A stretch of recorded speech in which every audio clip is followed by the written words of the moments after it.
Hello, hello, hello, Astros fans. It is Larry the GM, and we are here to bring you the Astros versus Dodgers series guide and surprise special bonus moneymaker daily lineup analysis for everybody that is able to come in and join the video. So, this is going to be open to the premium members. This is open to obviously the money makers get this every day, and so we're going to start with the money maker content, then we'll jump back, let the money makers do what the money makers do with this data, and then we will go into the series guide and talk about that. And I know there is a ton of trade stuff going on.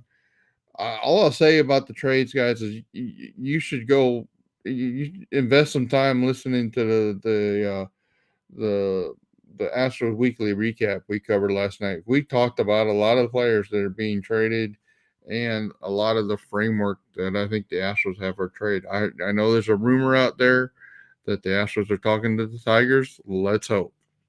That would be great.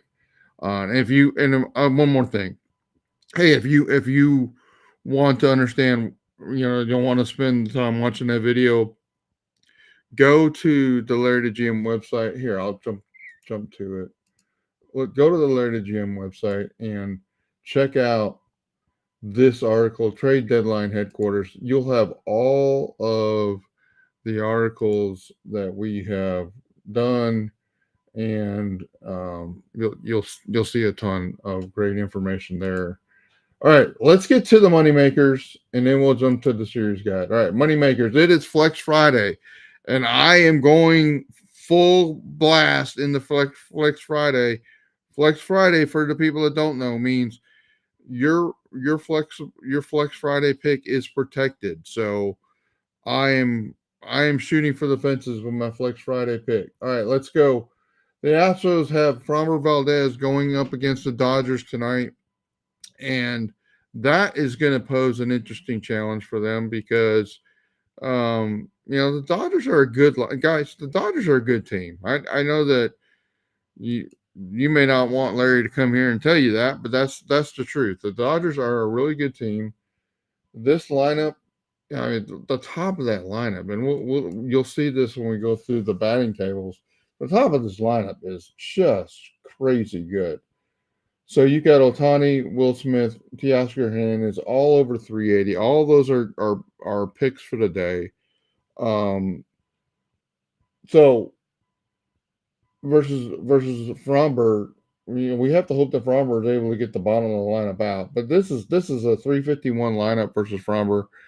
That's really good. So it's going to be a challenge. We'll see how it plays out. But so for the Bovada picks, Ohtani, Hernandez, Smith, all over 1.5 bases. You see the odds there. All picks I would make if I'm not playing on Bovada, but those are picks I would make. Again, the rules of this is like I give you the information, I tell you what I would do. You take responsibility of what you do, and if you don't have the money to spend on these things, please don't. So when we look at the Astros versus Gavin Stone, number one, when we get to the series, we're going to talk about the fact the Astros are actually getting the more favorable part of the Dodgers pitching staff. Gavin Stone is good, but he's not as good as Glasnow. There's a lot of pink in this lineup for the Astros, but it's not as good as the Dodger lineup against Fromber, right? And so we're looking at Jordan as the only pick of the day. 441 ex-Woba matchup versus Gavin Stone. It would be great if we had Tucker in the lineup to have both of the lefties there, but it is what it is, and we're going to go with Jordan 1.5 total bases. That's a plus 110. That's a really good ex-Woba 441, really good. So how am I playing this on Prize Picks? So like I said, it's Flex Friday. So I'm taking those four guys and I'm ramping up into demon pick level for the three Dodgers. Jordan's only in there. There's only one way to pick Jordan in Prize Picks, and that's the the 8 fantasy score. So I'm going the 8 fantasy score. Teoscar for more than two and a half bases. Will Smith more than 2.5 bases, and Shohei Ohtani more than 2.5 bases. If that happens, it's going to be a rough day for the Astros guys. But if 3 of those 4 things happen, we'll make 60. If all 4 of those things happen, we'll make $500 in prize picks. I don't expect that to happen, but it is a flex. It's Flex Friday. That pick is protected. We'll get our money back if 2 or less of those things happen. So that's how we're playing. That's how we're playing prize picks with the Flex Friday pick. Now we also are playing like, okay, let's take a $10 power play. Let's ramp it down. Go Jordan and Shohei Ohtani, which are the 2 highest xWOBA picks.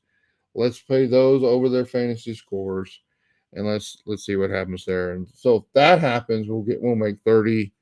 Of course, if that doesn't happen, we'll lose 10. So there you go. That's the prize picks for Larry GM, and that is let's like, man, we're gonna have a big party if we get well, we're gonna have a big party, but the Astros are probably losing the game. So I'm not sure how exactly. I don't really like it if there's that many good picks for the Dodgers in the lineup today, but I I have to go forward playing the game, playing the odds as they're presented to us. All right, let's talk about the Dodgers in this series, guys. We have been coming off the A's series. It was not everything we wanted it to be, but as we talked about on the weekly recap last night, I had the Astros winning 3 games of the 6 in California or on the West Coast, and that's what they did. So I'm not all that disappointed. They won 2 in Seattle. I thought they were going to 1 in Seattle. They won 2 in Oakland, and I thought they won 1 in Oakland, and I thought they would win 2. So there you go. Overall, the Astros offense is still a top 10 in the league, although they are feeling the effects of not having Tucker. They've got several guys that are slumping in the lineup. So it's when we wrote about making a first base trade, that's very possible that's going to happen. But here they are. They are the 3 seed, right? They're winning. They still have the division lead by 1. They have a almost 58% chance of making the playoffs as by Fangraphs right now. So things are looking good. 53-49. It's not on pace to win 100 games, but as we talked again on the podcast last night, I'm not sure the 84 games doesn't win the AL West. And if this team wins the AL West and they get some of the pitching back and they get Tucker back by the postseason, then it is what it is. One of the most disturbing things I saw on Twitter today, though, is the Astros are not pleased with Tucker's progress. I'm like, well, what's happening? What's wrong with him? What can we can we can we get him? I mean, okay, we're not going to get the clarity that I'm about to ask for, but it sure would be nice to understand what's going on with Tucker and when is he actually going to get back. But it is what it is. So overall, let me close that real quick. Overall, the Astros statistical matchup. You can see the matchup between these 2 teams. Again, the Dodgers are a really good team, guys. Really, really good hitting team. Even with the injuries they've had, the pitching has been completely decimated by injuries. And when I put the tables in, I decided to put the injuries into these tables to get everybody to understand really what actually both these teams have been dealing with on the pitching side of injuries. But the Dodgers have had significant injuries on the hitting side too. But even with their pinning injuries, that's a 119 WRC plus team, 773 OPS. Pitching is better than the Astros. I mean, so the hitting's better than the Astros, and the pitching is better than the Astros. That's just the truth. That's why they're 62-42, and the Astros are only 53 49. Let's look at the bats. So again, as we saw in the moneymaker matchup table, right? The Shohei Ohtani, Will Smith, Freddie Freeman, all projected to be great, all have been great. Teoscar Hernandez has been great, A minus level. So you've got the top four in the lineup just balling out. Now, when they have Mookie Betts, it's five deep in their lineup, right? And they have Max Muncy, and it's six deep. But Max Muncy and Mookie Betts are injured right now. Um, it's interesting to see how they had set up the lineup against the Fromber because they're bringing in some of the righties to go up against Fromber, and pulling a couple of the lefties. So like Lux is out, and I think Hayward's out tonight. So that lineup is really good. The Astros lineup, very good. Trey Cabbage has been struggling a little bit. And you got Loperfido and Singleton and Pena and Myers all right around 100 WRC plus. This is actually data. I think the data points are before the Seattle series. I did not do a global refresh on the data. So there you go. There's where the teams are at from a batting standpoint. Talked a lot about the Astros and hitting with runners in scoring position. Basically, the team is it's pretty close to what you would expect the distribution to be.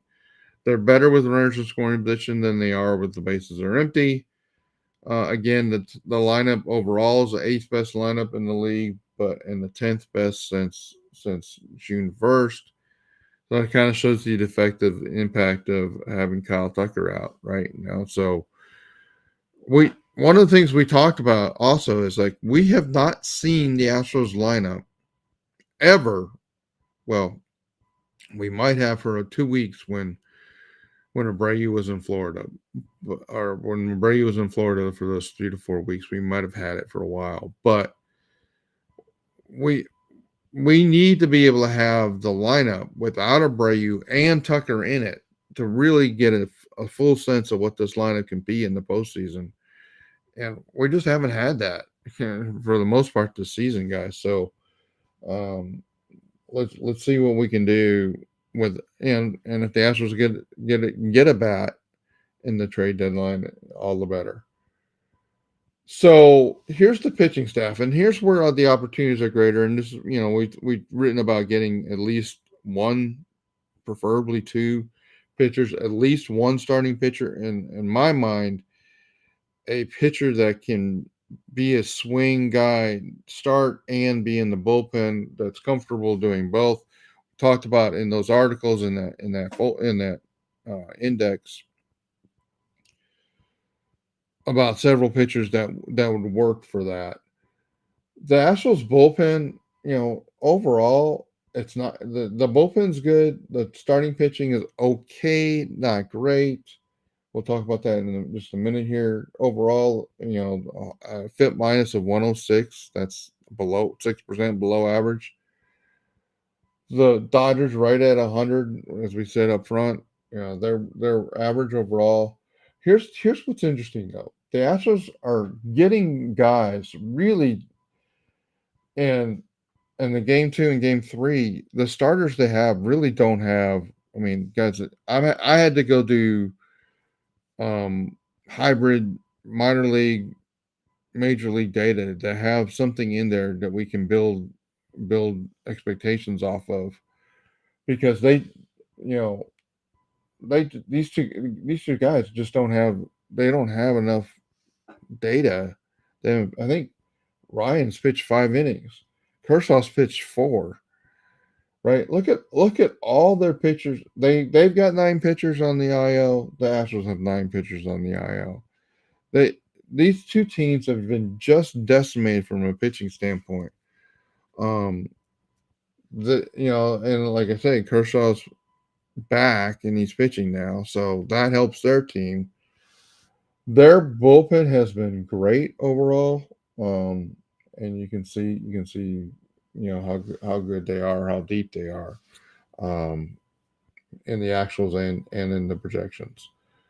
So now that's a little bit. We have to talk about FIP and we have to talk ERA as we look at these things. So the FIP of the rotation 4.06 is 16th. Astros is it's 4.4 to 3. It's 22nd. The Astros bullpen FIP is 4.04. The Dodgers bullpen FIP is 4.09, which is interesting. It just means that not all these guys have been here the whole year. I'd have to go give you the innings breakdown.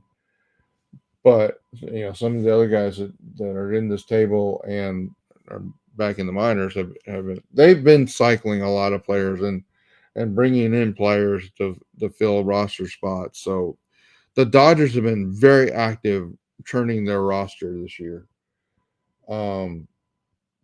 Their ERA 3.55 is really good. So this is again one of those sort of situations where do you trust the ERA or do you trust the FIP? You guys know where I stand on that.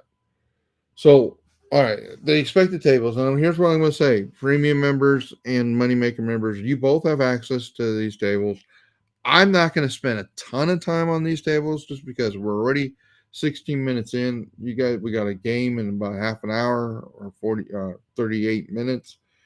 So here's where they are, and you can see again common theme that we've had: the Astros bats are better versus fastballs. Um, you see how much they scuffle against some lefties. This is why I expect the Astros to get a right-handed bat that's really good against left-handed pitching, because the starters really, I mean Singleton, Loperfield, Cabbage, all lefties that really are just not good against left-handed pitching.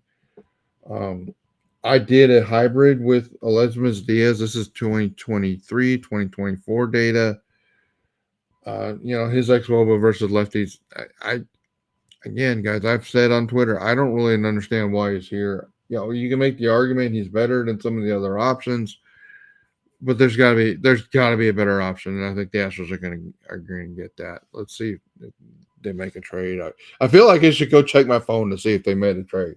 But the batters, when versus righties, you see the lineup has much more of a depth of success against righties.